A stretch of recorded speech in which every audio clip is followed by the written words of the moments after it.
குடியிருப்பு பகுதியில் திடீரென வீட்டிற்குள் பாம்பு புகுந்ததால் குடியிருப்பு வாசிகள் அலறியடித்து ஓட்டம் பிடித்தனர்.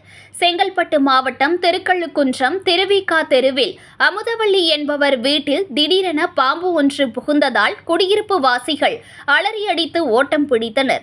உடனே திருக்கழுக்குன்றம் தீயணைப்பு வீரர்களுக்கு தகவல் கொடுக்கப்பட்டு அங்கு விரைந்து வந்த தீயணைப்பு வீரர்கள் நீண்ட நேரம் போராடி பாம்பை உயிருடன் பிடித்தனர்.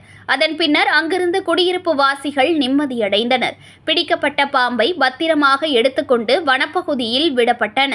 கொட்டும் மழையில் திடீரென குடியிருப்பு வீட்டிற்குள் பாம்பு புகுந்ததால் அந்த பகுதியில் உள்ள பொதுமக்கள் மத்தியில் பெரும் அச்சத்தை ஏற்படுத்தியுள்ளது.